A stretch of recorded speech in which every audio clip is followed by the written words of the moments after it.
Yang Chen, episode 76. Yang Chen tidak mengetahui hal ini, dan bahkan jika dia mengetahuinya, dia tidak akan peduli. Sepanjang perjalanan, Yang Chen tidak menaiki derek kertas lagi, melainkan berjalan perlahan seperti tur jalan-jalan.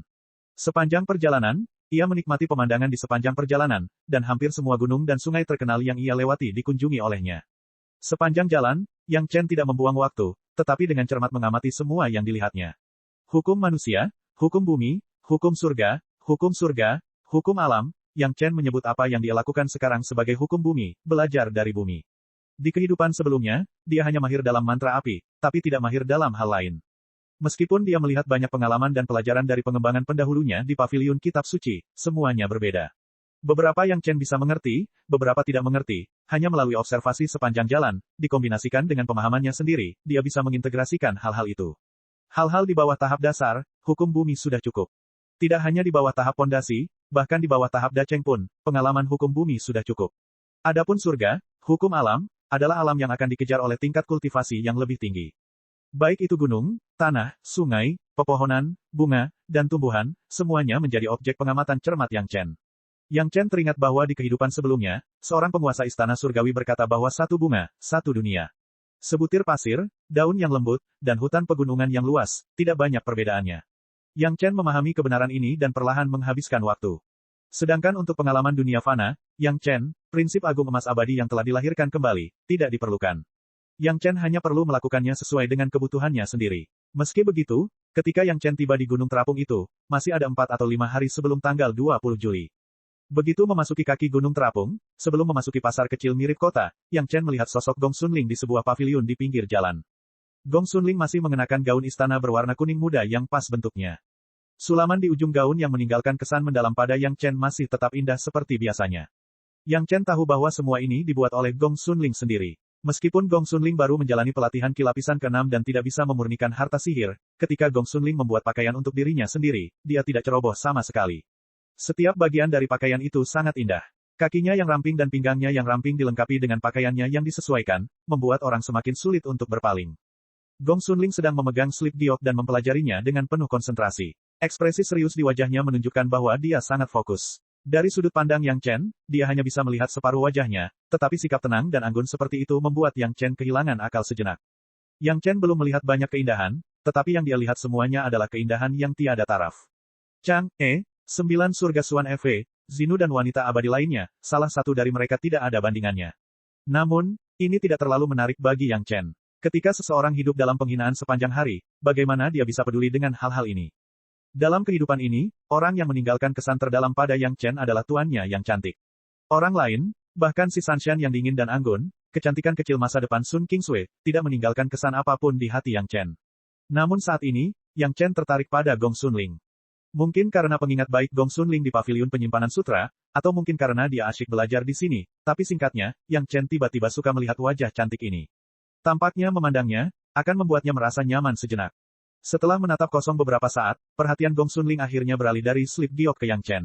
Saat Yang Chen masih jauh, dia sudah mengetahuinya. Hanya saja dia sedang memikirkan suatu masalah, jadi dia tidak memperhatikan Yang Chen. Tapi sekarang tidak baik bersikap kasar, dia hanya mengangkat kepalanya dan memperlihatkan senyuman tipis, mengangguk sedikit dan berkata, "Kamu di sini, kakak muda Yang." Senyuman dan sedikit anggukan itu, membuat Yang Chen tiba-tiba memiliki rasa memiliki yang kuat terhadap sekte tersebut. Bahkan jika Duqian sangat menjaganya, Yang Chen tidak merasakan ini darinya. Dan Gong Xunling hanya mengucapkan tidak lebih dari 5 kalimat kepada Yang Chen, tetapi Yang Chen sudah merasakan perasaan seperti itu.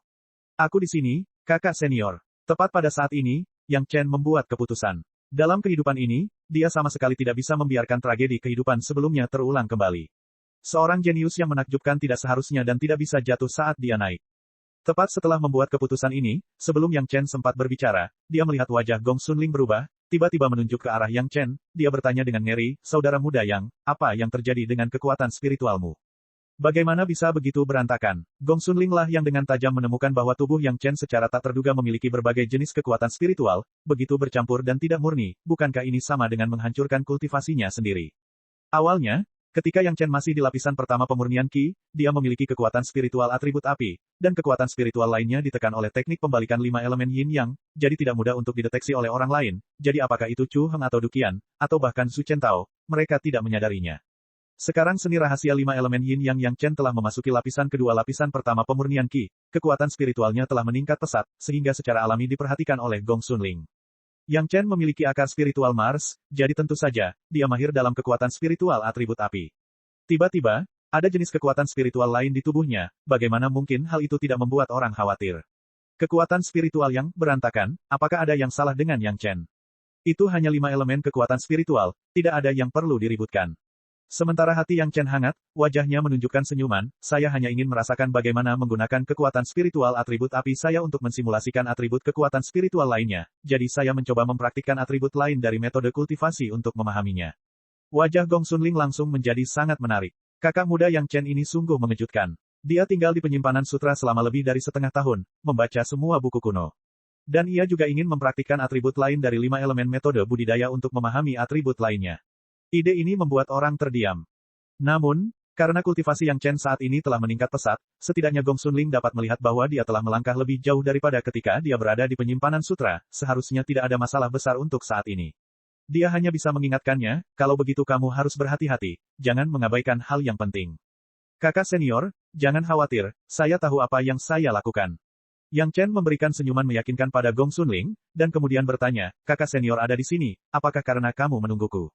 Kamu adalah Yang Chen. Tanpa menunggu jawaban Gong Xunling, suara orang asing tiba-tiba datang dari samping, junior yang mengaku sebagai lapisan pertama pemurnian Qi lapisan pertama yang telah dikembangkan dengan penuh semangat oleh Istana Chunyang dan membunuh beberapa pembunuh di lapisan ke-7 dan ke-8 dari lapisan pertama pemurnian Qi.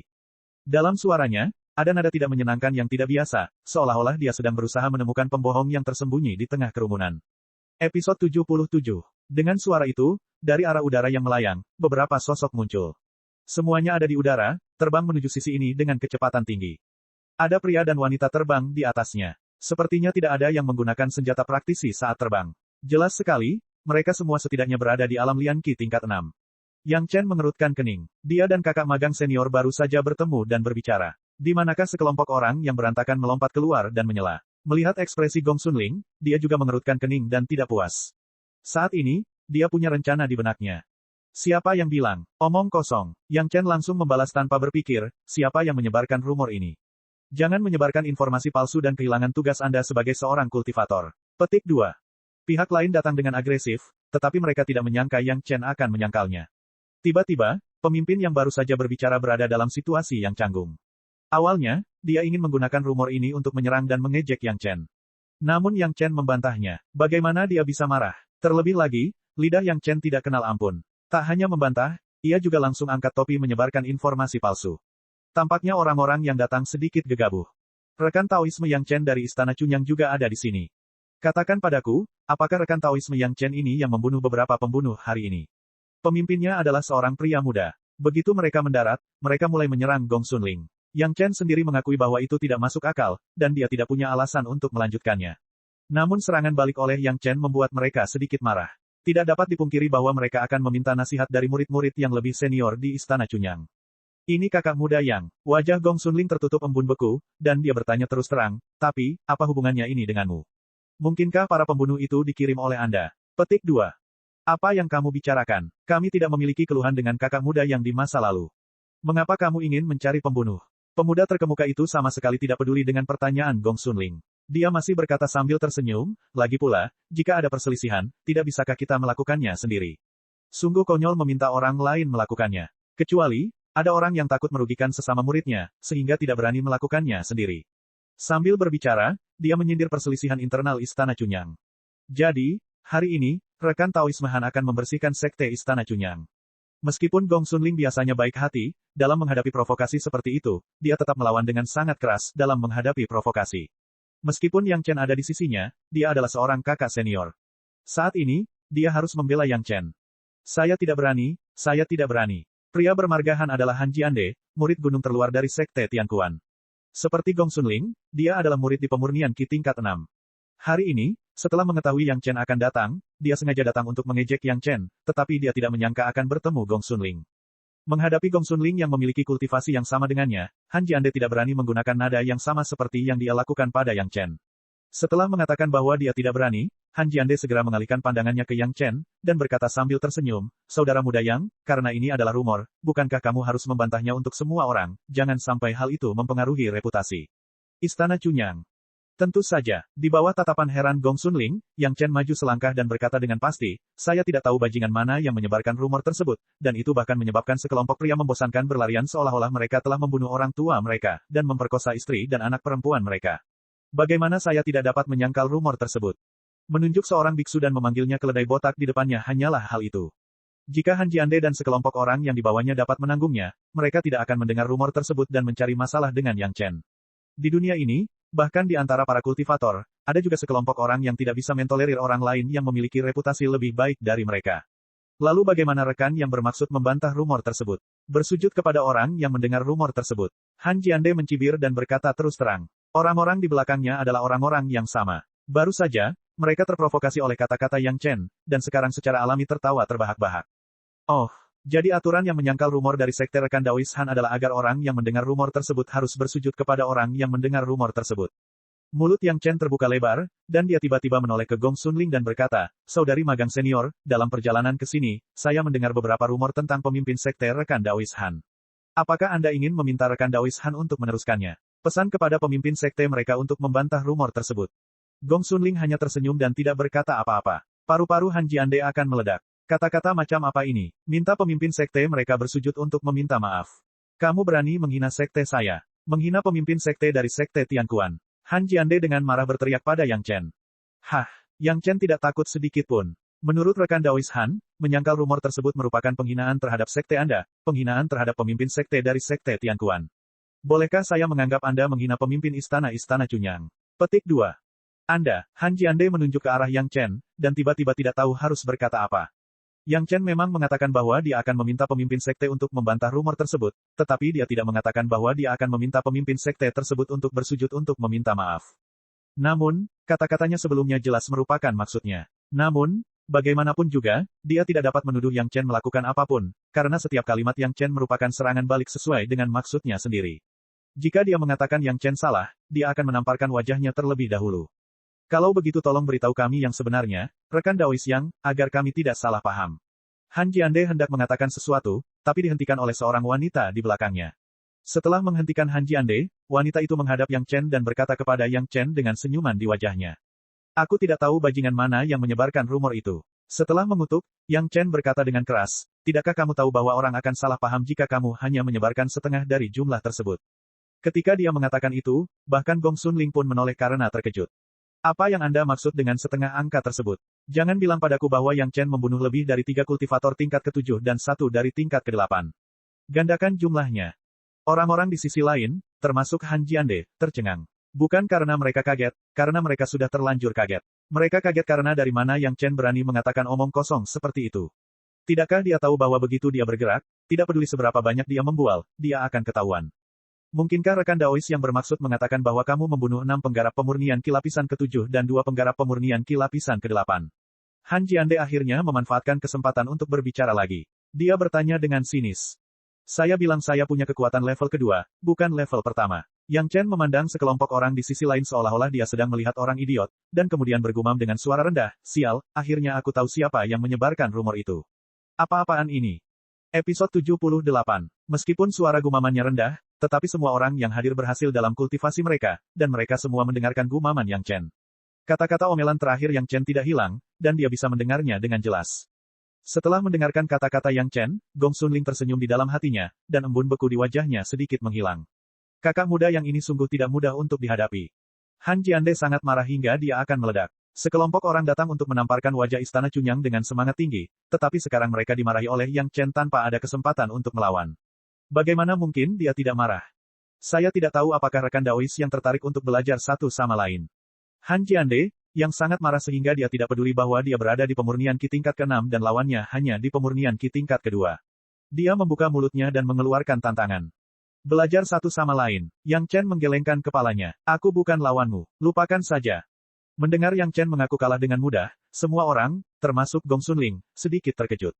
Kenapa, kakak muda yang tidak memiliki keberanian? Han Jiande hampir mengeluarkan seteguk darah. Dia siap bertarung, tapi Yang Chen dengan mudah menghindarinya. Rasanya tidak nyaman seperti meninju udara dengan seluruh kekuatannya. Dia ingin memprovokasi, tetapi Yang Chen langsung mengaku kalah. Apalagi yang perlu diprovokasi. Bahkan jika dikatakan, Yang Chen adalah murid di pemurnian Qi tingkat kedua. Mengakui kekalahan pada pria di pemurnian Qi tingkat 6 bukanlah hal yang memalukan. Tapi masalahnya adalah Han Jiande tidak bisa melupakannya, jadi dia langsung berbicara dengan sinis.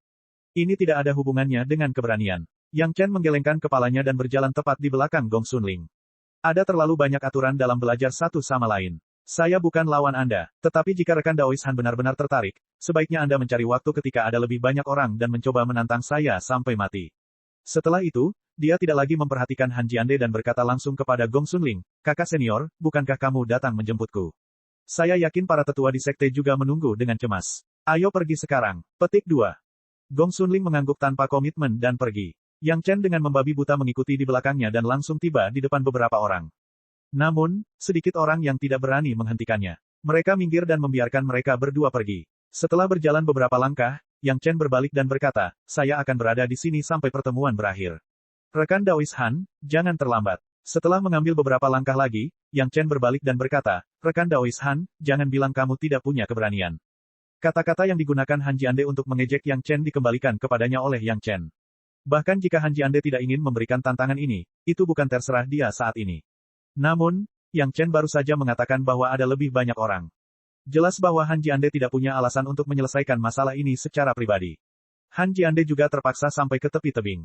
Setelah menyaksikan Gong Sunling dan Yang Chen memasuki kota, Han Jiande dan yang lainnya saling memandang dengan cemas.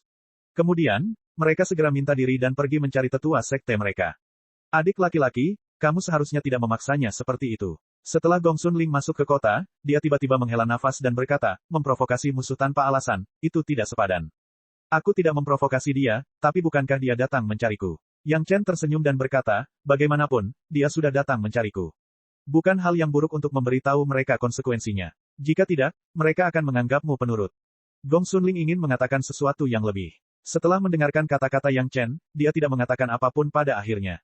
Dia baru saja membawa Yang Chen ke cabang paviliun Qianqiu di sini. Ini adalah benteng Istana Cunyang. Mereka bertanggung jawab atas kehidupan sehari-hari para murid yang datang ke Istana Cunyang untuk pertemuan tahunan di Gunung Terapung. Istana Cunyang juga kedatangan Mahaguru Jidan ke sini, tetapi tidak ada orang yang mengenal Yang Chen. Yang Chen baru saja melakukan kunjungan rutin dan pergi ke kamar yang diatur untuknya beristirahat, tidak lagi mempedulikan hal lain. Gong Sunling tidak sebebas dan semudah Yang Chen. Dia baru saja melaporkan apa yang baru saja terjadi. Anak ini, dia sangat keras kepala. Mahaguru Jidan, Su Chengxin, Kepala Balai Urusan Luar Negeri Istana Cunyang, melihat lebih jauh dari yang lain. Menggunakan orang yang berpikiran sempit bisa membuat semua orang tidak lagi meragukan Istana Cunyang. Langkah yang bagus. Selama dia memenangkan babak ini, saya akan menerima sisanya. Istana Cunyang kami sudah lama tidak memiliki anak yang begitu menarik. Petik 2. Mendengar kata-kata Su Chengxin, Gong Sunling juga merasa lega. Tapi dia masih merasa sedikit tidak nyaman. Jika Han Jiande bersikeras melakukan tantangan hidup dan mati, bagaimana Yang Chen akan menerimanya? Dia hanya bisa berharap Yang Chen benar-benar memiliki kartu truf di tangannya ketika dia membunuh para pembunuh itu. Han Jiande buru-buru kembali ke perkemahan sekte Tianquan, dan buru-buru melaporkan apa yang baru saja terjadi pada tetua sektenya sendiri. Orang yang bertanggung jawab atas sekte Tianquan di sini juga adalah Kepala Balai Luar Negeri, Mahaguru Jidan. Di depan Hall Masternya sendiri, Han Jiande tidak menyembunyikan apapun. Dia tahu bahwa meskipun dia sedikit berbohong, Ketua Balai dapat menilai dari penampilan kebohongannya yang sangat halus. Dia tidak berani berbohong sama sekali. "Apakah kamu punya dendam terhadap Istana Cunyang?" Setelah mendengarkan, Kepala Balai Luar Negeri mengerutkan kening dan bertanya dengan suara rendah. "Tidak," Han Jiande buru-buru menjawab. Lelucon yang luar biasa. Dia hanyalah murid sekte luar. Mengapa dia menaruh dendam terhadap Istana Cunyang? Bahkan jika Istana Cunyang adalah sekte kecil, masih ada beberapa Master Yuan Ying yang bertanggung jawab. Dia tidak cukup sombong untuk menantang Istana Cunyang. "Kalau begitu, apakah kamu punya dendam terhadap Yang Chen?" Ketua Balai Luar Negeri mengerutkan kening lagi dan bertanya lagi. "Tidak," Han Jiande tidak berani bersembunyi dan menggelengkan kepalanya lagi. "Kamu tidak memiliki permusuhan dengan istana yang murni, dan kamu tidak memiliki permusuhan dengan Yang Chen itu. Kamu baru saja mendengar rumor bahwa orang membunuh beberapa pembunuh tingkat tinggi, dan kamu mencari masalah dengan mereka." Kepala Balai Urusan Luar Negeri mau tidak mau menanyakan kalimat ini. Nada suaranya menunjukkan bahwa dia sangat tidak puas. Murid, Han Jiande tidak tahu harus berkata apa. Dia hanya bisa menggumamkan beberapa kata, tapi tidak bisa berkata apa-apa lagi. Tahap pemurnian Qi tingkat 6 menantang tahap pemurnian Qi tingkat 2. Anda benar-benar berani melakukan apa yang Anda katakan. Anda hanya berani membandingkan catatan satu sama lain. Anda bahkan tidak berani menantang saya dalam tantangan hidup dan mati. Anda benar-benar membuat Sekte Tianquan kami bangga. Ketua Balai Luar Negeri tidak tahu harus berkata apa kepada Han Jiande. Apakah menyenangkan menang melawanmu? Atau adakah keuntungan dari kekalahan? Pernahkah Anda menggunakan otak Anda untuk memikirkannya? Petik 2. Wajah Han Jiande menjadi pucat. Baru sekarang dia menyadari betapa bodohnya tindakannya sebelumnya. Bahkan jika Yang Chen tidak bisa mengalahkannya, Istana Cunyang dapat dengan mudah melepaskan rumor tersebut. Tapi dia sendiri akan dibenci oleh semua orang di Istana Cunyang. Mengapa dia harus begitu buta dan bersikeras melakukan hal ini? Dia telah menantangmu untuk tantangan hidup dan mati. Jika kamu tidak berani menerimanya, akui kekalahan dan kembali ke gunung selama 10 tahun. Perintah Hall Master Luar Negeri dengan santai. Jika kamu berani, pergi dan tantang dia besok. Jangan mempermalukan Sekte Tianquan kami. Episode 79. Sebelum drama Floating Mountain Gathering dimulai, ada selingan kecil. Han Jiande, murid luar dari Sekte Tianquan, memberikan tantangan hidup dan mati kepada Yang Chen, murid luar Istana Cunyang. Yang Chen segera menerima tantangan itu. Keduanya menyepakati waktu untuk melakukan pertarungan hidup dan mati di ruang terbuka di luar kota. Pertarungan hidup dan mati antara dua murid luar dari dua sekte adalah cara paling mudah untuk menyelesaikan permusuhan antara dua pihak. Apapun hasilnya, kedua belah pihak harus melepaskan semua keluhan mereka sebelumnya. Tentu saja, karena ini adalah pertarungan hidup dan mati, seringkali, itu akan berakhir dengan kematian salah satu pihak. Karena orang tersebut sudah meninggal, keluhan apa yang tidak dapat dikesampingkan. Ada perbedaan kekuatan yang besar antara kedua pihak. Yang satu berada di pelatihan Ki tingkat ke-6, yang lainnya berada di pelatihan Ki tingkat kedua. Namun, ini juga merupakan asal mula pertarungan hidup dan mati ini. Meskipun Han Jiande sudah memiliki beberapa penyesalan, dia tidak bisa menjadi pengecut dan tidak berani menantang Yang Chen untuk berduel. Karakter utamanya belum muncul, tapi sudah banyak orang berkumpul di sekitar ruang terbuka yang telah disepakati. Kebanyakan dari mereka adalah murid-murid di bawah tahap pendirian yayasan, dan mereka adalah tokoh utama yang datang untuk berpartisipasi dalam pertemuan Gunung Terapung. Adapun para ahli di atas tahap pendirian yayasan, apakah layak bagi mereka untuk datang secara khusus dan menyaksikan pertarungan antara dua junior di tahap pelatihan Ki? Han Jiande tidak datang terlambat, tapi dia sedikit lebih awal dari Yang Chen. Saat dia muncul, tidak ada satu orang pun dari Istana Cunyang yang muncul. Han Jiande tidak ingin diganggu saat ini, jadi dia hanya mencari tempat untuk bermeditasi dan menunggu sementara dia menenangkan pikirannya. Setelah menunggu lama, tidak ada seorang pun dari Istana Cunyang yang datang. Lambat laun, beberapa rumor mulai menyebar di kalangan penonton. Apa yang sedang terjadi? Apakah orang-orang dari Istana Cunyang takut? Petik 2. Aneh, bukankah mereka mengatakan akan ada pertarungan hidup dan mati? Kenapa belum ada yang datang? Petik 2. Itu cerdas. Tahap pelatihan Ki tingkat kedua melawan pelatihan Ki tingkat ke-6. Bukankah itu hanya mencari kematian?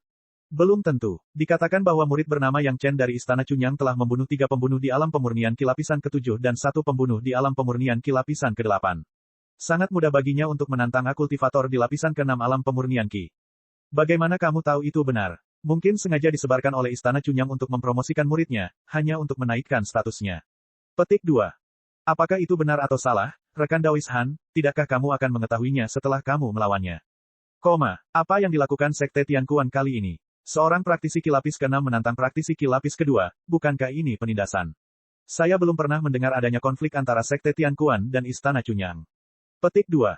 Saya mendengar bahwa seorang murid dari Sekte Tianquan memulai tantangan ini. Dikatakan bahwa ketika rekan Dawis Han mengatakan bahwa dia ingin bersaing dengannya, rekan Dawis yang dari Istana Cunyang langsung mengakui kekalahan dan mengatakan bahwa dia bukan tandingan rekan Dawis Han. Jika itu adalah pertarungan hidup dan mati, dia mungkin bisa bertarung.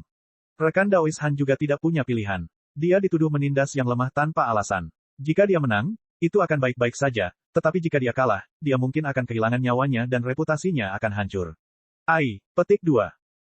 Ada berbagai macam diskusi. Beberapa berdiri di sisi Sekte Tianquan, sementara yang lain berdiri di sisi Istana Cunyang.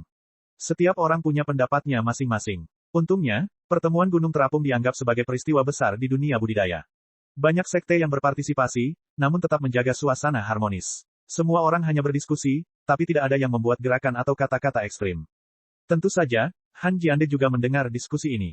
Namun, semakin damai diskusinya, Han Jiande semakin tertekan. Sama sekali tidak salah untuk membela orang lain.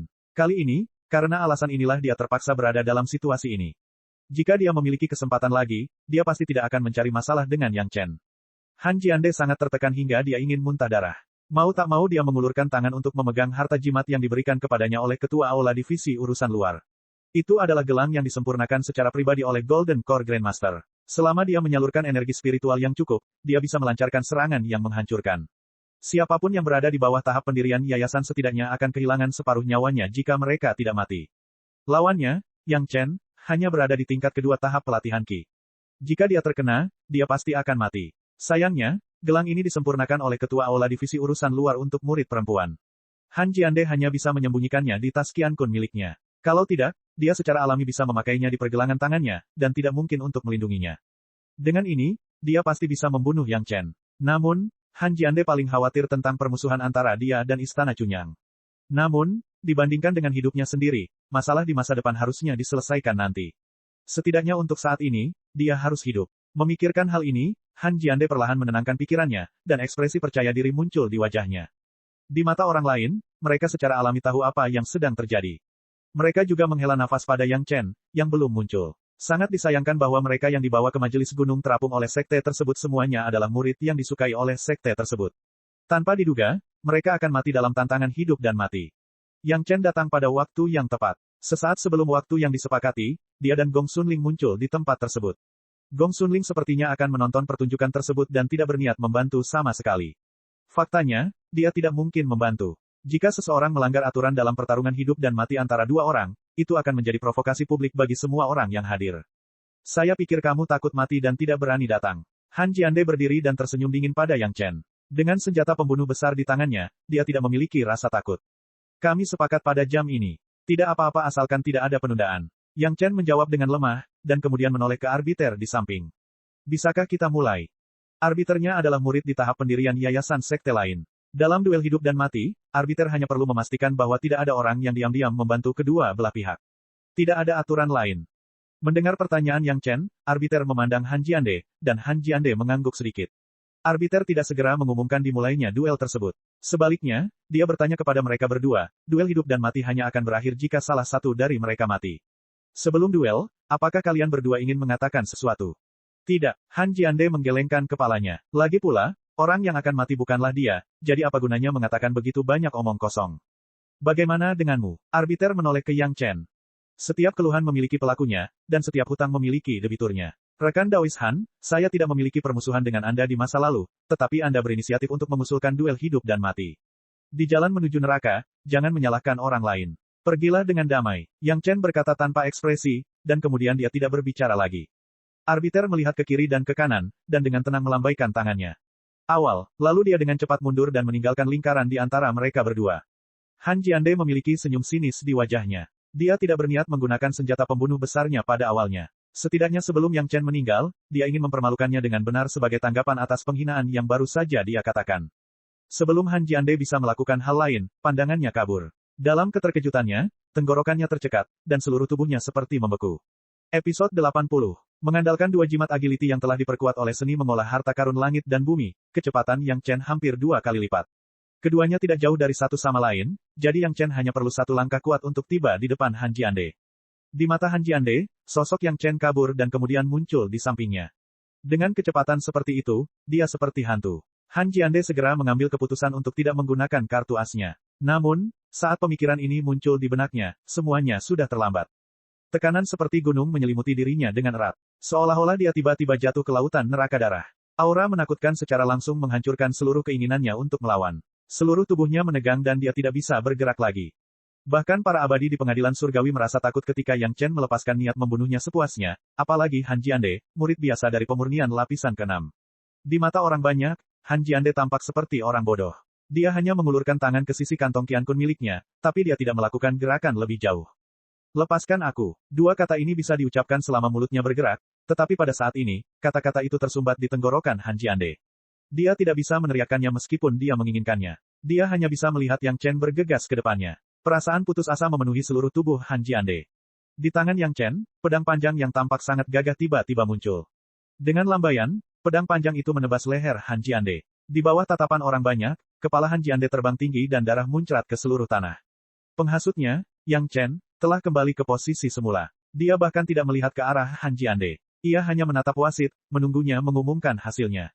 Tindakannya terlalu sederhana. Bergegas keluar, mengayunkan pedang, menyarungkan pedang, mundur. Itu sangat sederhana sehingga tidak ada yang curiga ada yang salah dengan itu. Pada saat ini, mayat Han Jiande jatuh lemas ke tanah. Namun, tubuh Yang Chen tetap bersih seperti baru saja dicuci. Tidak ada satupun bekas darah di sana. Syok, ngeri, tidak percaya, Tidak percaya, segala macam ekspresi muncul di wajah para penonton. Pada saat ini, semua orang sepertinya telah kehilangan ketenangan yang seharusnya dimiliki oleh para kultivator, kultivasi yang tidak akan berubah bahkan jika Gunung Tai runtuh di depan mereka. Itu terlihat jelas di wajah semua orang.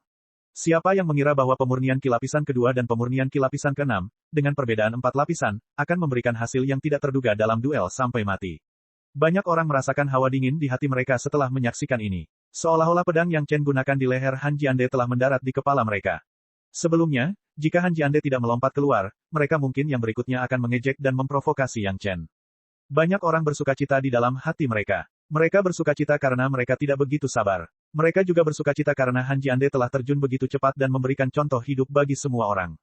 Selain Gong Xunling, tidak ada yang berani mempercayai hasilnya. Untuk waktu yang sangat lama, semua orang mempertahankan ekspresi kaget. Bahkan jika Gong Xunling tidak meragukan perkataan Yang Chen sebelumnya, dia tidak menyangka bahwa melawan Han Jiande, yang berada di lapisan ke-6 pemurnian Qi, Yang Chen akan mampu menghadapinya dengan mudah. Keheningan yang mematikan berlanjut sampai Yang Chen berbicara lagi. Dalam duel, aku bukan lawanmu. Suara Yang Chen tidak nyaring, tapi seolah-olah dia membangunkan semua orang. Di saat yang sama, seolah-olah dia mengingatkan semua orang, namun, dalam duel sampai mati, sepertinya kamu bukanlah lawanku. Sekarang semua orang mengerti alasan mengapa Yang Chen mengakui bahwa dia bukanlah lawannya dalam duel, tetapi tidak ada yang mau mempertanyakan hasil ini. Pemisahan kepala Han Jiande telah menjelaskan segalanya. Terutama gelang di tangannya, yang masih terkepal erat setelah kematiannya, sekilas jelas merupakan harta jimat terbaik. Han Jiande meninggal bahkan sebelum dia sempat menggunakan harta jimatnya. Bahkan jika yang lain tidak yakin, melihat adegan ini, mereka yakin bahwa Yang Chen telah membunuh beberapa pembunuh di lapisan ke-7 dan ke-8 dari pemurnian Qi. Arbiter akhirnya bereaksi. Dia menatap tubuh Han Jiande, mengangkat kepalanya tanpa ekspresi, dan berkata, Yang Chen dari Istana Chunyang menang. Lalu dia tidak berkata apa-apa lagi. Dua junior di tahap Qi Refining bertarung sampai mati. Sebagai murid pihak ketiga di ranah Foundation Building, dia tidak peduli siapa yang menang dan siapa yang kalah. Meskipun dia terkejut dengan keganasan pedang Yang Chen, dia hanya sedikit terkejut. Bagaimanapun, Yang Chen bukan satu-satunya di dunia yang bisa menantang seseorang di level yang lebih tinggi. Pada titik ini, duel hidup dan mati telah berakhir sepenuhnya. Jenazah Han Jiande secara alami akan dirawat oleh orang-orang dari Sekte Tianquan. Yang Chen tidak memperhatikan kerumunan itu. Dia tersenyum pada Gong Xunling yang datang untuk mendukungnya. Keduanya, satu di depan dan satu di belakang, berjalan dengan tenang kembali ke pavilion Qianqiu, seolah-olah mereka telah memasuki tanah tak berpenghuni. Hanya ketika keduanya benar-benar menghilang barulah kerumunan mulai berdiskusi di antara mereka sendiri. Apakah kamu melihat itu? Dia memiliki kepercayaan diri untuk membunuh. Petik 2. Ai, rekan Han pasti mengambil tindakan yang terlalu keras. Kenapa dia harus menantang orang yang begitu galak sampai mati? Kenapa repot-repot? Bukankah karena dia ingin menonjol? Dia pikir dia begitu hebat dan meremehkan orang lain. Pihak lain sudah mengaku kalah, tapi dia tetap mengejar tanpa henti. Dia hanya menyalahkan dirinya sendiri. Petik 2. Cukup banyak orang yang tertarik dengan apa yang dikatakan Yang Chen sebelum duel dan menanyakannya. Rekan yang dari Istana Chunyang, apa maksudnya ketika dia mengatakan bahwa setiap hutang memiliki debitur? Apakah kamu tidak tahu, sebelum rekan yang magang, dia adalah seorang algojo di dunia fana. Inilah yang dia katakan setiap kali dia membunuh seseorang. Kamu harus berhati-hati, jangan biarkan rekan yang mengucapkan kata-kata ini kepadamu, haha. Petik 2. Seorang algojo juga bisa berkultivasi. Setidaknya dia membunuh banyak ahli ketika dia berada di pelatihan Qi lapisan kedua. Saya baru saja melihatnya membunuh pelatihan Qi lapisan ke-6. Apakah menurut Anda dia bisa berkultivasi? Anak muda, kamu melakukannya dengan baik. Su Chengxin tertawa dan memuji Yang Chen dan Gong Xunling ketika dia melihat mereka kembali ke pavilion Qianqiu. Dengan satu tebasan, kamu membungkam semua orang yang ragu. Kamu menyelamatkan banyak usaha. Aku menaruh harapan besar padamu. Terima kasih, Guru Besar. Yang Chen hanya membungkuk sedikit menanggapi pujian Su Chengxin. Untuk apa kamu berterima kasih padaku? Saya tidak melakukan apapun. Su Chengxin melambaikan tangannya, dan berkata sambil tersenyum, sebaliknya, kamu telah menambahkan banyak warna pada istana yang murni milikku. Dengan cara ini, kamu hanya berada di pemurnian Qi tingkat kedua, dan seharusnya tidak punya alat ajaib terbang. Elang bambu ini adalah alat ajaib yang saya gunakan untuk bepergian di masa lalu, jadi saya akan menghadiahkannya kepada Anda. Saat dia mengatakan ini, cahaya hitam terbang langsung ke sisi Yang Chen, dan melayang di depannya. Terima kasih, Guru Besar. Yang Chen mengulurkan tangan dan meraih elang bambu. Seseorang memberinya bantal ketika dia tertidur. Sungguh penuh perhatian, Yang Chen hanya memiliki derek kertas dengan formasi pelacakan. Elang bambu mampu menyelesaikan masalahnya. Su Chengxin sangat pandai menilai kultivasi orang. Kali ini, Yang Chen dengan tulus mengucapkan terima kasih. Istirahatlah selama beberapa hari dan tunggu hingga Stairway to Heaven dibuka. Su Chengxin memerintahkan sambil tersenyum. Saya juga ingin tahu tingkatan tahap surga mana yang bisa Anda capai. Cek cek cek cek cek cek cek. Subscribe channel, like, share dan komentar.